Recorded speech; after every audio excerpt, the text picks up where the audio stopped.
Okay, is she conscious? No. He shot my wife. I shot him. Okay, wait, you shot him? Yes. Okay, where is he at? He's in the basement too. Linda, please. Linda, please.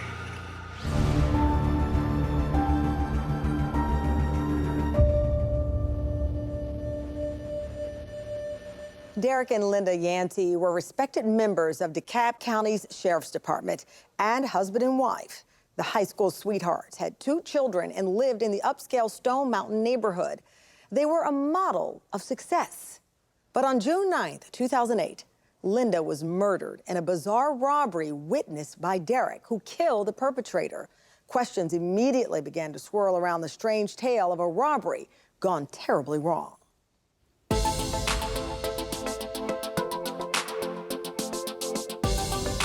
Linda and Derek Yancey both were already working at the DeKalb County Sheriff's Office when I was elected. Linda was assigned as a detention officer in the jail, and Derek was a deputy sheriff assigned to the field division. And they lived in a nice upper middle class neighborhood, very stable neighborhood. Well, Linda was real fun-loving person, outgoing, always smiling. She was a happy person. Was a great worker. Though I never worked side by side with her, I knew of her work ethics and whatnot. I knew Derek from a common friend. Derek was really a nice guy. Derek was the kind of individual that he loved working in his yard, and it was not unusual for him to spend hours manicuring his yard. If they had a yard of the month in his neighborhood, they would win the yard of the month every month. And so, because he would always rely on day laborers, he spoke Spanish very fluently. Have mercy. All right, please. He shot my wife. I have the police on the way. I need to know if she's breathing. Right, what did you hear? Like 3 gunshots. When? 1:45. And we come outside because we heard a big boom, and we thought like somebody dropped something, but it was like actually a gunshot. We heard the echo. The scene was a residence. It was located in Stone Mountain portion of DeKalb County, unincorporated. There were multiple law enforcement agencies on scene, meaning DeKalb Police, DeKalb County Sheriff's Department. Initially, Investigator Greg Johns walked in to do an assessment, and we both entered the scene, walked into the rear door of the residence, and saw the remains of Mr. Cax-Puluc to the right, lying in close proximity to a treadmill. Further across the room was the remains of Miss Yancey, lying on her back. She's got obvious gunshot wounds to her chest that we noted, and there's blood evidence on both sides of the doorway where she was observed lying. There was a gun noted in proximity to Mr. Cax-Puluc. It was a revolver. We later identified as a .357 Magnum, silver in color. In Derek Yancey's statement to the police, he started that day with the intention to do some landscaping, and so he picked up a day laborer, Marcial Cax-Puluc. They went to Home Depot, they bought the supplies, came back to the house and did the yard work. They were downstairs at the basement level. Linda came, she was leaving to go run some errands. And as Derek and Linda were exchanging money, Mr. Cax-Puluc had produced a gun and tried to take the cash. And that's when the shots were fired. And according to Derek, that's when Linda was struck, and then he shot Mr. Cax-Puluc. So he admitted that he had shot the laborer, but said he only did that because he was basically standing his ground because this laborer had shot his wife. Our role on scene is working in a symbiotic relationship with law enforcement. We're specifically looking for cause and manner of death. What we're trying to ascertain is if there are injuries that the decedent may have suffered or didn't suffer, and does the evidence on scene align itself with the injuries sustained by one or more victims. I worked with these officers. It was unbelievable. It did hurt personally, and it hurt a lot of us because it was just so hard to believe, and it's still hard to comprehend. I mean, there was an outpouring of sympathy for Derek, and of course they had a son, and then, of course there was the neighborhood who was just shocked by this because they knew the Yancey, knew him as a wonderful family. It was very personal. I knew of Linda, and the conversation I had with her in passing, if I was at the courthouse or so somewhere, was always pleasant conversations. And even with Derek, you know, when we talked, You know, we laughed and we cut up and things of that nature. And man, it was just unreal. Fortunately for me, my agency was not the lead agency in the investigation of the killing itself.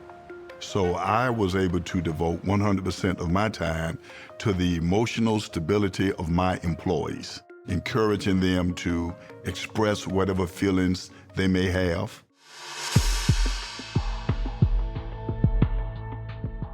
We understand the level of scrutiny we're going to get from both the courts, families, and of course the media. Everybody wants to know what took place. So we go out of our way to be as detailed as possible. We try not to draw any conclusions before we have all the facts in hand. The police chief, Terrell Bolton, gave me a call to give me an update of what had taken place at the house. And he indicated to me that the crime scene did not match what was being told to the investigators of what happened there. Just somehow didn't seem right. I knew some of the guys who worked that case under the police department, who were detectives, and a lot of the stuff just didn't jive or sound right at all. And we in the sheriff's office started speculating, like, hey, wait a minute, that doesn't sound right. The next day, I went to the home of Derek Yancey. He was at his mother's house, and I wanted to pay my respects and check on him. I walked into a bedroom, and Derek is there on the bed, pretty much in fetal position, laying down. And I walked in and immediately looked at him and said, Derek, how are you doing? And he immediately started telling me what happened. This is Derek's story. Derek goes to hand Linda some money, and upon doing so, the day laborer immediately pulls out a gun and shoots Linda in the chest, almost point blank, which started another gunfight between Derek and the day laborer.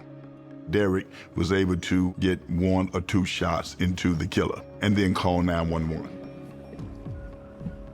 Derek was very composed as he's telling the story. He was very by the book, very emotionless, which was a really strange thing considering that his wife had just been killed. Derek is explaining this to me, and I'm listening. And the whole time I'm saying, that's not what I asked him.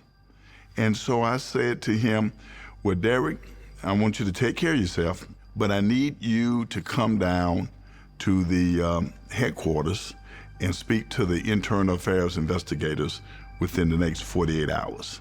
It's actually 2 investigations that take place. One, the shooting of Linda Yancey and the day laborer, and an internal investigation with him using his firearm, and if it was just causing using that weapon. 2 different sets of detectives. Well, we left. We got in the car. I looked at my chief deputy, and I said to him, that is what we call a spontaneous statement. And a spontaneous statement can be used against him. He just made me a witness to a criminal case. And within 15 minutes, I had an investigator in my office where I was dictating a statement to him. The community was in shock, but people in the criminal investigation division of the police department, we knew there was a more sinister motive that was brewing in this pot.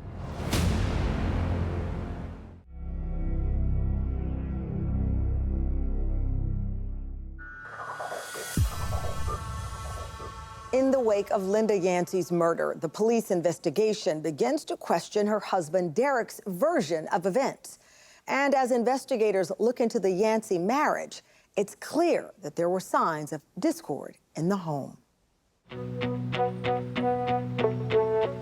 The entire department just flabbergasted by this whole ordeal. No one could believe that that actually happened. As far as that relationship, have you guys ever had any falling outs together, you and Linda? Never. Would you consider yourself best friends at this point? We're godparents to each other's children. Okay. I remember us talking about her getting some separate life insurance for the children so that they could have it if anything happened to her. That was just a couple months ago, I believe. There's just so much to the story that the question could not be answered to the investigator's satisfaction. How, if you were the man of the house, not know that this small frame individual somehow had gotten your gun off of the refrigerator, why would day laborer go for the weakest person first and not the strongest person? My husband, my wife. I haven't heard yet, Mr. Yancey. Somebody call my wife's mother, my mother. Yeah, we can. Where should we go? Let's go to the house. I talked to some of the detectives who was down on the scene that particular morning, and his demeanor, they didn't see a husband just breaking down and losing it and crying. I mean, his wife just been murdered, and then he just had to kill a guy, and what emotions that should bring to an individual. They saw none of that. None of it.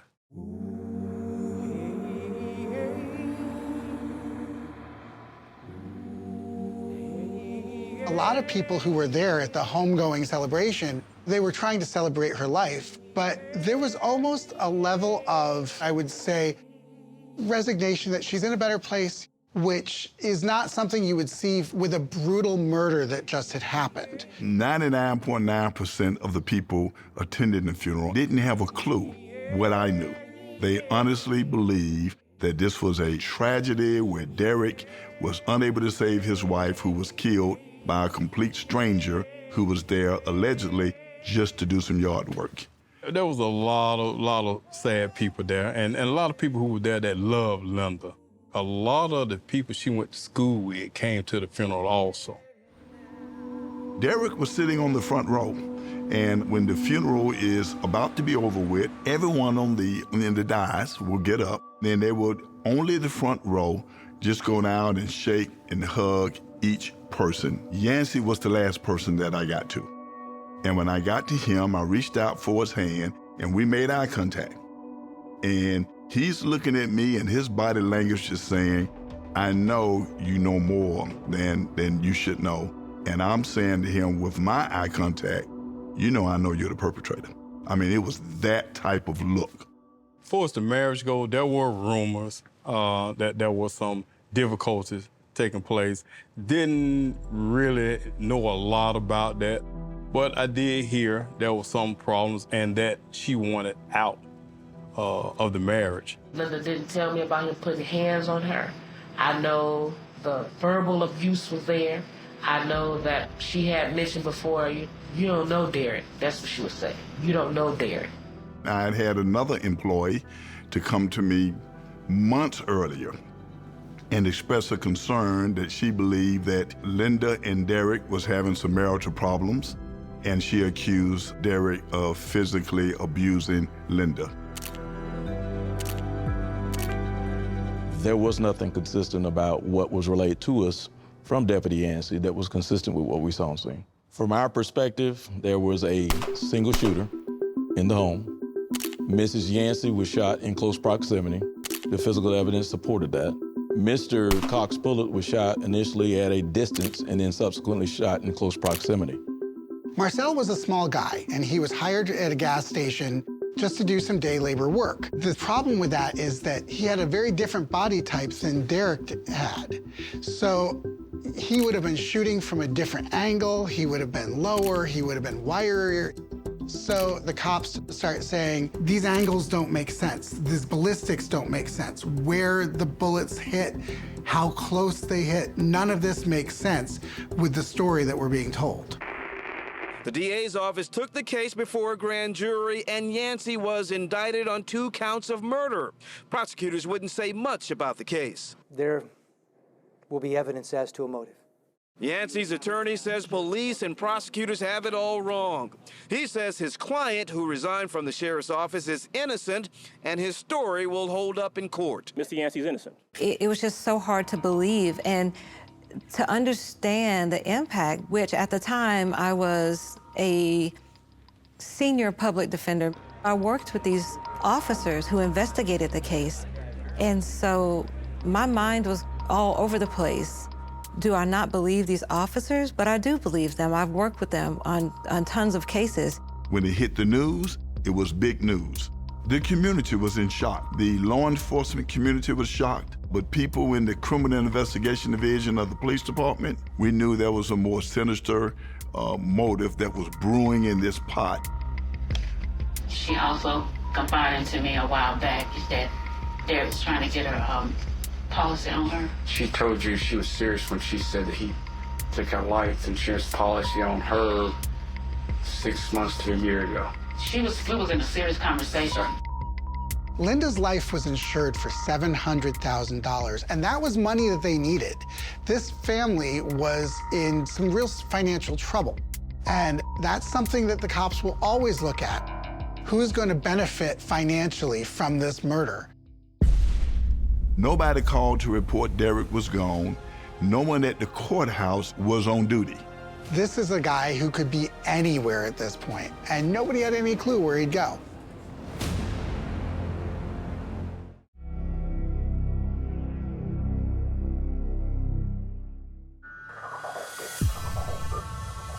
As police officer Derek Yancey is charged and jailed for the murder of his wife, Linda, the state begins to build a case against him. Investigators discover long simmering conflicts between the couple that may have led to Linda's murder.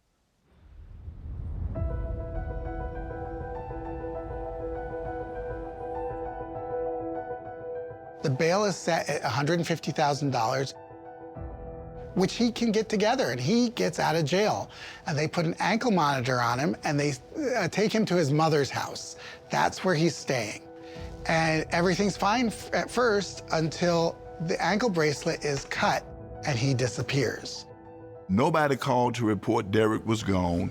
No one at the courthouse in the section that is designed to monitor the ankle bracelet that Derek was wearing was on duty. And they did not know until they came to work that Monday morning and saw that there was an alert that his bracelet had in fact been cut, and his family never said a word. So he had a good 12-hour jump on us. Because I really believe in my heart he didn't think he was going to be arrested. I think he thought his story was good and that, he could fly by with that. And once he was arrested and he realized that, hey, look, this is real. And I really believe personally that Derek started planning that escape when he was arrested. So getting home with mom and the whole 9 yards was just planning and planning and planning because it went too smooth. It went too smooth. I was thinking he's on his way to Mexico. He wants out of the country. He speaks Spanish very fluently. I can't think of any other place that he can go. We learned that day that he had taken all of his money out of the pension fund. So he was sitting on somewhere in the neighborhood of $20,000 or $30,000. If there's one thing I know about cops, they hate it when you jump bail. So any goodwill that he may have had from his years on the force, that was gone. We started in the house where we was at with mom and everybody else. Any relatives or friends we knew that he may have had contact with. So he had plenty of time to get away, and that started a manhunt. So it turned from a very local search to really an international search, because this is a guy who could be anywhere at this point, and nobody had any clue where he'd go. We have footage of him purchasing a ticket. A couple of hours after deputies say Derek Yancey cut off his ankle monitor. That's Yancey right there. Surveillance video shows him arriving at the Greyhound bus station in Atlanta. He seems to have altered his appearance. We believe Mr. Yancey to be somewhere between Phoenix and Los Angeles, possibly Mexico. We learned months later that he was hiding out in Belize thanks to some investigative work from the U.S. Marshal Service and another person who, to this day, we have not revealed, who received a reward, who had information that Derek had, in fact, been calling certain family members, so we was able to ping the telephone. Derek ran low on funds and wanted to know if some monies could be sent to him. That caller gave us the number, and they was able to trace and track that number to Belize. Contact was made, with the authorities down there. I think there was a bartender involved that Derek used to frequent, I guess go out and have drinks or whatever.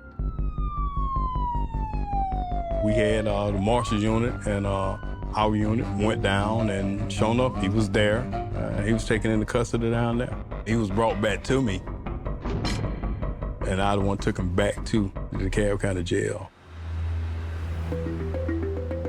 Some time had passed, so now he's an inmate, and people saw him for just what he was, an inmate. He came back to the jail a different person. He was much harder, so he knew now that he was not going to be given the pass as a past brother law enforcement officer. He's Derek Yancey, inmate, and that's how he was treated. After he was apprehended, from a perspective of being a defense attorney and what we were going to have to deal with, the why didn't matter. I don't know that there's a positive spin that can be put on fleeing the country and becoming an international fugitive. I think that our best spin was going to be that he was scared.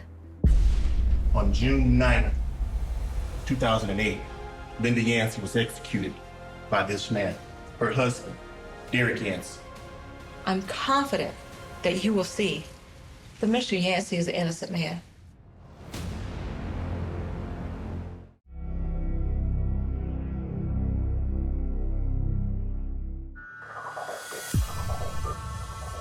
A year after being apprehended in Belize, Derek Yancey is in court to face the inevitable: 2 murder charges in the death of his wife, Linda, and day laborer Marcial Cax-Puluc.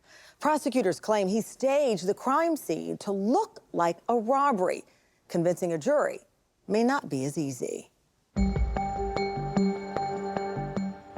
we ready to get started? I believe all of the jurors are here. All right, to bring the panel out. Linda Yancey was born on June 20th of 1961. On June 9th of 2008, Linda Yancey was executed by this man, her husband, Derek Yancey. She was executed by the man that she'd given children to. One of the last things that Linda Yancey would see was this man with a handgun pointed point blank at her. The last thing she would hear would be the explosion of that gun as it hurled bullets towards her. And Linda Yancey laid there on the floor in her basement, and Linda Yancey took her last breath. I was assigned the case, but our office had spent a lot of money and a lot of years sending me to specific training. So on one hand, this was the case I've been waiting for.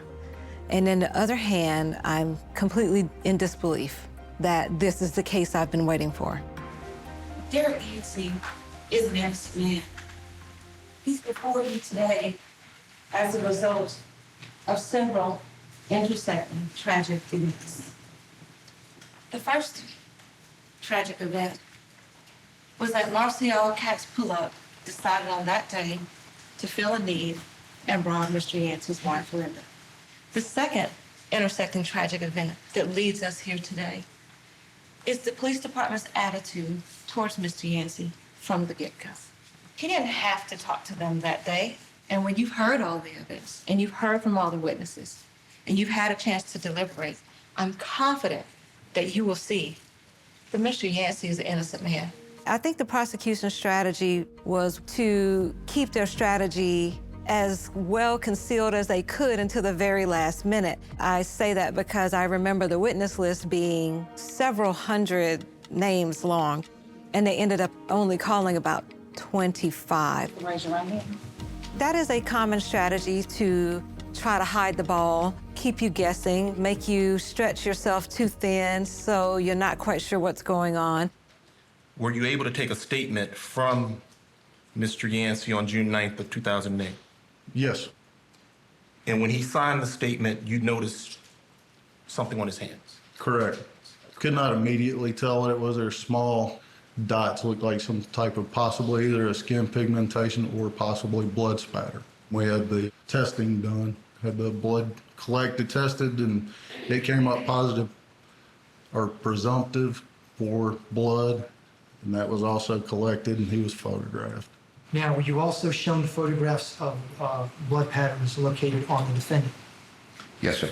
And you give me 46 and 47. Were you shown those 2 photographs? Yes, sir. If a shooter was standing over the decedent when that shot was delivered, Would you expect to see some of this blood to get on them possibly if they were in the pattern? Yes, sir. Would you be surprised if there was no blood on them? Yes, sir. This particular case sticks with me because of the forensic evidence that helps draw conclusions as to what took place. Because it was involving law enforcement officer, it kind of stays with you. Ma'am, how are you employed? I'm a 911 operator, And how long you been with 911?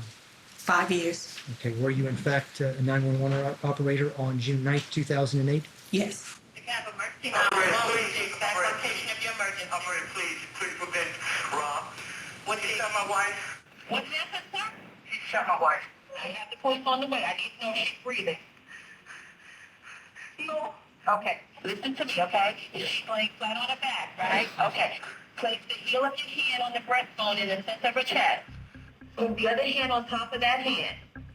Are you listening to what I'm telling you? Okay. Okay, push down firmly 2 inches with the heel of your lower hand touching the chest. I'm listening. Okay. Did you push down like I told you? Yes. Okay. Pump the chest hard and fast 30 times. I did that. Okay. Is the door open? Yeah. Okay. Just keep doing what I told you to do. Hello? Given your experience, is it unusual for someone to walk away in the middle of CPR? Yes. Thank you, ma'am. Okay, you're familiar with the chest wounds of Linda Yancey, correct? Correct. If chest compressions had been performed, would you expect more blood to be evident? If you were to be pumping on her chest, there should have been blood spewing up out of this huge defect where the contact gunshot wound was, plus the other gunshot wound that was in the left upper breast area. There should be much more blood than we see here. Can you venture an opinion whether you believe CPR was performed on Linda Yancey? Well, if you were to just show me this picture and ask me if CPR was done, I would say no. The medical examiner was definitely the most impactful witness against us, and I believe that that had a major impact on the jury. Given the nature of the wounds, do you think there's any way CPR could have been performed with that little bit of blood? You know, I never say never or always, but this would be pretty close to that. I can't see how CPR could have been done, knowing the nature of her wounds, the amount of blood in her chest, and see this particular picture. What the prosecutors did a real good job of driving home was the fact that she was shot point-blank range in the heart, destroyed her heart. It was blood all over the crime scene, but there was no blood on Derek Yancey because he didn't do anything. He didn't do anything to save her. Boom. She's shot in the chest. She goes to her rear end. What he did was he walked up. He took her head. He did this. He put the gun here, and he fired. Now you look at that diagram. It's here, or right here. And it comes out here. Her head's tilted. Why is her head tilted? Because he's right-handed. But why did he do that? For the same reason he put the gun next to Marcial's left hand. He wants to distract from the possibility that it's him even further by making the left-handed shooter. So what did that do? If we sit here and do this, look at his leg. He goes the head, he puts the gun, boom. It goes in here, it comes out her ear. What does that do? It puts, look at his hand. It puts the high velocity right there. It puts the high velocity right here. It puts it on the wall. She falls back.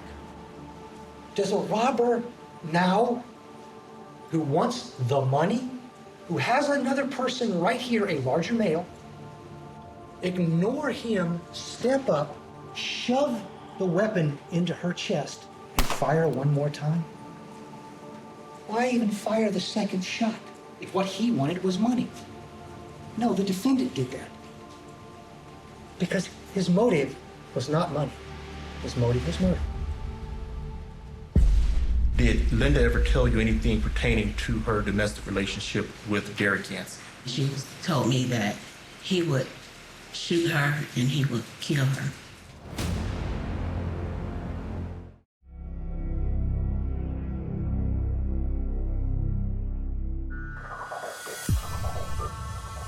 Derek Yancey's defense that day laborer Marcial Cax-Puluc had killed Linda Yancey during a robbery had never changed since her death. Derek's defense team had to convince the jury that Cax-Puluc's outstanding debt owed to a coyote was a powerful motive for murder. State your full name for the courts and spell it, please. Declare su nombre completo para la juez y deletrelo, por favor. Edwin Shore. As an experienced attorney, I never asked my clients what happened that night. I asked my clients, what have you already said to the police? And what do they already have on record? There was already a very lengthy recorded statement, and that's where we started from. The strategy was self-defense. The motive that they were trying to say was that Marcial owed about $6,000 to whoever had brought him into the country. That was the motive that they came up with. The method that you came into the country was the same as Mr. Puluc, correct? Y la manera como usted llegó al país fue la misma manera como llegó el señor Puluc, ¿verdad? Así es. That's right. So you also paid $6,000. Entonces usted también pagó $6,000. $6,000. Sí, $6,000. Yes, $6,000. To a person called a coyote. A una persona que le llaman el coyote. Así es. That's right. And you said if the money is not paid back, Y usted dijo que si ustedes no pagan el dinero, that person takes your family's home. esa persona le quita la casa de su familia. Así es. That's right. They had to try and make Marcial look like a desperate man who needed money. That's what the whole defense was based on, that he robbed this woman and then ended up getting shot in the process. But his roommate testified that, no, that's not what was going on. Did Marcial owe someone money in Guatemala? ¿Y Marcial le debía a alguien dinero allá en Guatemala? Sí, $6,000. Yes, $6,000. Was that person bothering Marcial for that money? ¿Y esa persona estaba molestando a Marcial por ese dinero? No. No.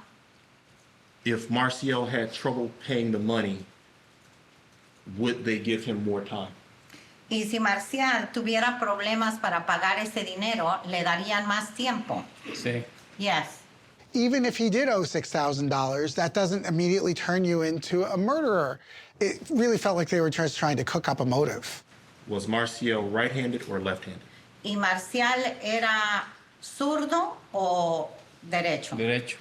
Right-handed. The break in the case was when investigators made contact with Mr. Cax-Puluc's family and roommate and found out that he was right-handed. The weapon at the scene was near his left hand. So based on the crime scene photos, we can't dispute where the gun was. The only thing we could possibly dispute is whether that was his dominant hand or not. You familiar with Deputy Yancey? I am, yes. You see him in court today, sir? He is. Could you point him out for the jury, sir? Yes, he's the second gentleman from the left. I think Sheriff Brown was probably the most important witness to actually testify. First of all, he's highly respected. He doesn't have a reason to lie about this. And he talked with Derek. He said then the gentleman that was with him pulled out a gun and said something to the effect, "Give it up." And that's when Linda was shot. So he was able to get his weapon out, and by that time, the gentleman that he had brought with him into the basement turned his attention toward Yancey, and they were firing at each other. Then that resulted in him killing the gentleman. When I testified against him, that he gave me a spontaneous statement in his bedroom, I looked directly at him. He looked at me at first, and then he looked down. I think it was more in the way, why do I even need to look at you? You're going to say what you're going to say anyway. Did Linda ever tell you anything pertaining to her domestic relationship with Derek Yancey? She was upset with him, and she told me that he would shoot her and he would kill her. Did she appear to be afraid to you? Yes. She didn't say he threatened to shoot her. She said she thought he would, right? She just stated to me that he would shoot her. That's what she stated to me. And that's all she said about it. And that he would kill her. Now, prior to you moving out, were your parents having marital problems? Yes, sir. Were they physical fights or just arguments? Arguments. Did you ever hear your father talk about getting a divorce? Yes, sir. How often? A lot. In terms of the forensic evidence going into closing arguments, the strategy was to explain to the jurors why there were some inconsistencies. There was a lot of information, a lot of moving parts happening at the same time. So we were trying to paint the picture that this was a very chaotic scene, and his attention to detail and his attention to the surroundings was distracted. Why did he kill Linda?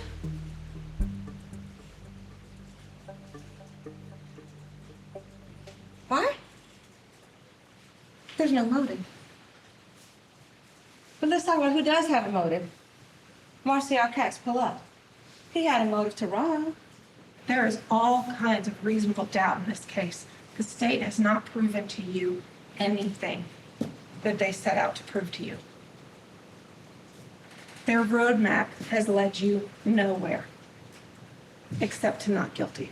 You've been given a lot of evidence in a very short period of time. You've been given a lot of scientific evidence. It's going to overwhelmingly point to this defendant. It's not going to point to Marcial. I ask you to do justice. You took an oath to do justice for Linda's family and Marcial's family. I'm simply asking you to hold the person that took that from and took it from Linda accountable. Thank you. I do want the jury to decide on your foreperson initially, get organized, and try to begin your deliberations. Any questions? All right, retire to the jury room. The jury's verdict is as follows. We, the jury, count 1, malice, murder, find the defendant, Derek Yancey.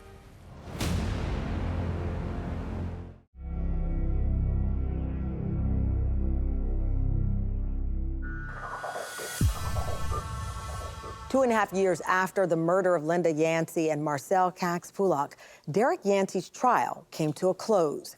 The opportunity to explain away the evidence had ended, and the former DeKalb County deputy was about to learn his fate. The jury had stayed out for so long, I really started to then become hopeful that this would end in an acquittal or, at the very least, a mistrial, a hung jury maybe. All right, good afternoon, everyone. Ms. McMullen and Mr. Gary. All right, the jury has made a decision in this case. I believe we have all of the jurors and the alternates. I was in the courtroom when the jury came back with a verdict. In fact, I was sitting almost directly behind him, and it was pretty clear what was going to happen. Mr. Yancey, if you would stand for the reading of the verdict, please. The jury's verdict is as follows. We, the jury, count 1, malice, murder, find the defendant, Derek Yancey, guilty. Count 2, malice, murder, we, the jury, find the defendant, Derek Yancey, guilty. Everyone expected this verdict. It was hush quiet at the end. Derek just held his head down. Mr. Yancey will be escorted from the courtroom by the deputies. When the judge finished, he placed him back under the custody of the sheriff. The deputies walked over there, who have worked with him for years, and had him to stand up, put the handcuffs on him, and led him out of the courtroom. He was treated like any other inmate. You know, he wasn't mistreated, nor was he given any special privileges. I had been moved to the jail as one of the shift commanders. And he spoke through the door and tried to convince me that he didn't do it, that it happened just like he said. This guy tried to rob him, Linda intervened, he killed Linda, I killed him. And the last time I saw him, he was still sticking to that same story. Mr. Yancey, I've known you for a long time, probably as long as I've been in the courthouse. I do want to express my condolences to the family members, everyone who's here. On June 9, 2008, an officer fell that day, Ms. Yancey.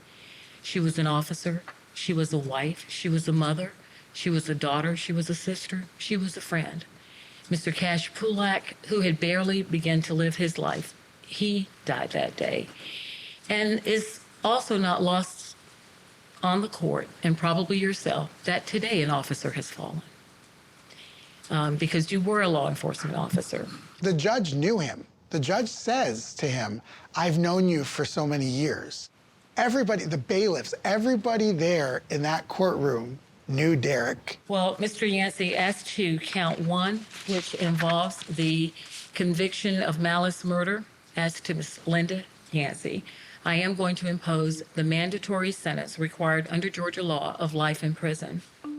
2 consecutive life sentences plus 5 years is pretty much the worst. I believe it could have been life without parole. That's the only thing worse, is no guarantee of parole. Count 2, the conviction for malice murder of Mr. Cax-Puluc. Once again, the law requires a mandatory life sentence.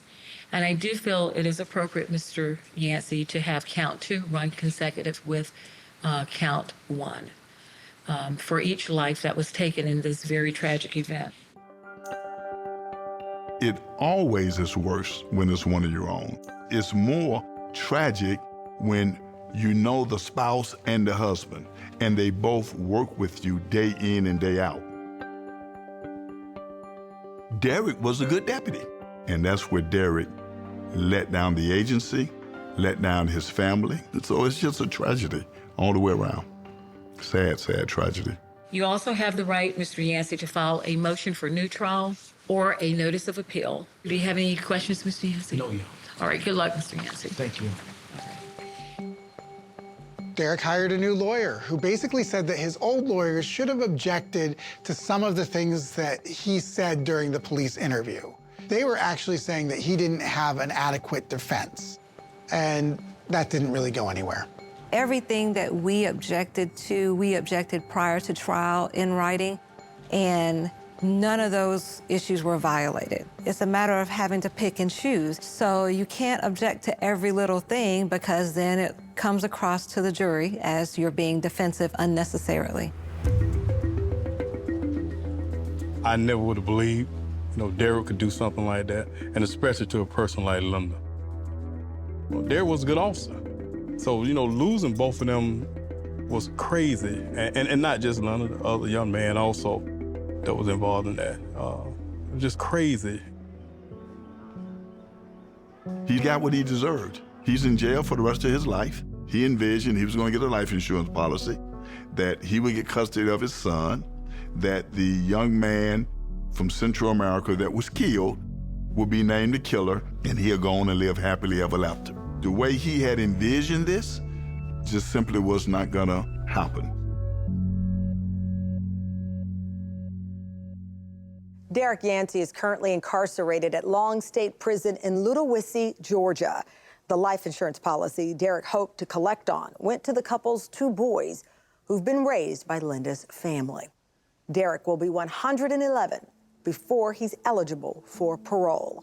I'm Tamron Hall. Thanks for watching Someone They Knew.